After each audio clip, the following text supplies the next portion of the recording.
What if the truth you crave most is the one you can't afford to see? Most of us start each day half asleep, reaching for our phones like life preservers, clutching onto headlines that reinforce our comfort rather than challenge it.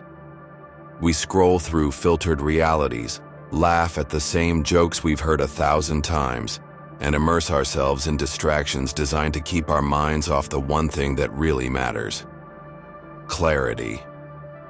Real clarity isn't a gentle revelation. It's a total collapse of comforting illusions. It's the moment when your carefully constructed identity, all your "I am because of" story, shatters. And from the jagged pieces you have to rebuild yourself, brick by brick. Imagine waking up and asking yourself, what lies have I swallowed to feel safe? Not the big lies about society or politics, but the quiet ones about yourself.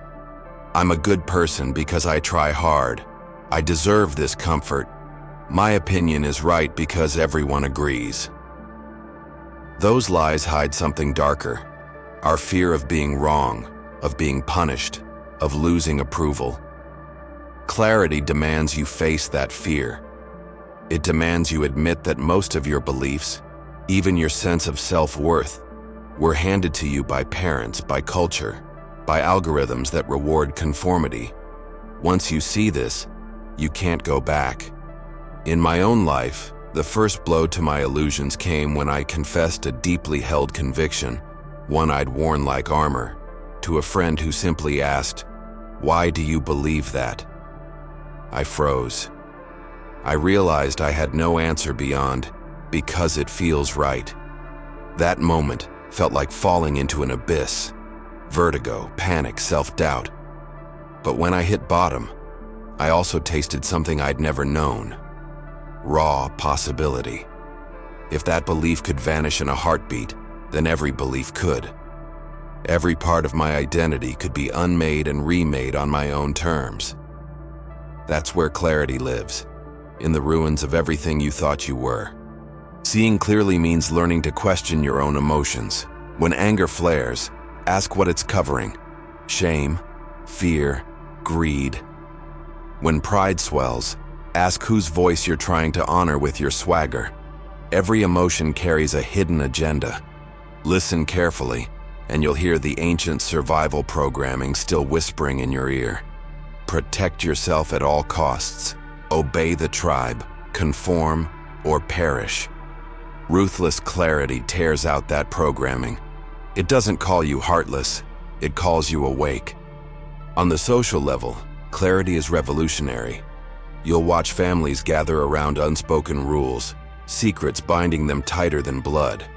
You'll see colleagues praising corporate values, whose true purpose is shareholder profit. You'll witness political rallies where chants drown out critical thought.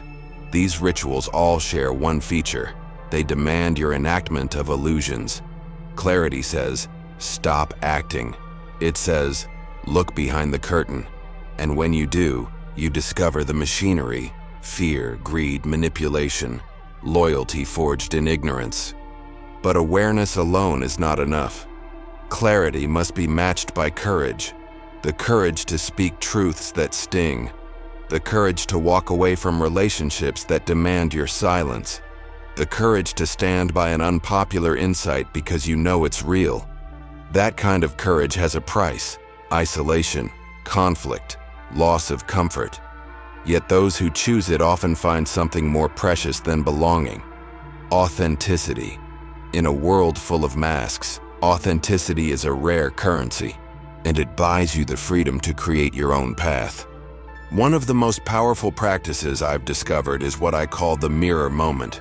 Pick a time each week to sit alone, without distraction, and list every assumption you held that week, about the world, about people, about yourself.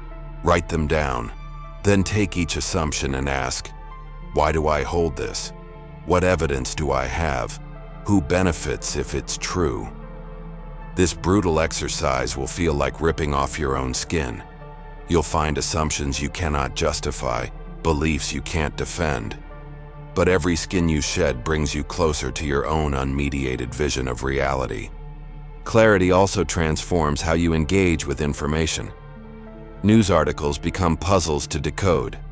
Who wrote this? Who paid for it? What narrative is being pushed? Social media posts become data points, not gospel.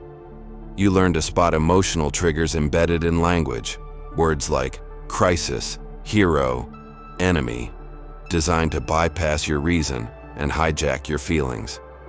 You begin to treat facts not as trophies to display, but as tools to test. And you stop being a consumer of information. You become an investigator of truth. As you sharpen your vision, you'll notice the subtle shifts in your own behavior. You stop reacting reflexively to every notification.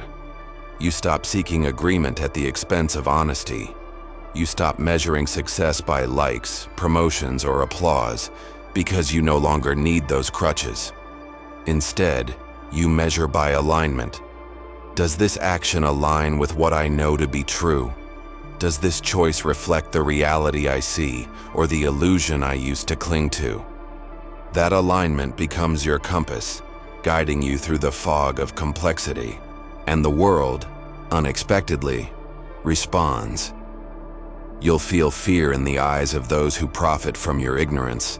You'll feel respect, quiet and potent, in the nods of those who recognize your courage.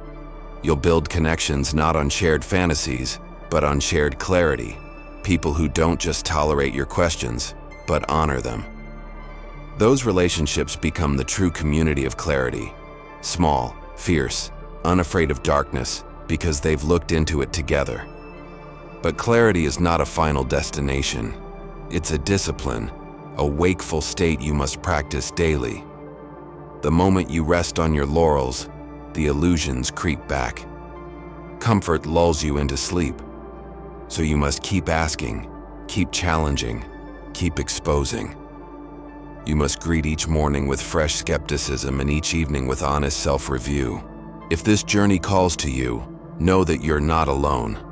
Subscribe to join a community that values truth over comfort and courage over consensus. Share this message with someone who still dreams in color lies and needs a wake-up call. Activate notifications so every time the world whispers a new illusion, you hear the alarm bell and choose to see clearly once more. In the end, ruthless clarity isn't about being right. It's about being awake. It's about stepping off the ledge of belief into the vast air of uncertainty and learning to fly anyway. It's the art of living unfiltered, unbowed, and utterly yourself in a world built on mass amnesia. So here's the final question. What illusion will you shatter today, for the first time or the 100th? And how will you rebuild yourself on the truth you discover? The answer defines every step you take from here on out.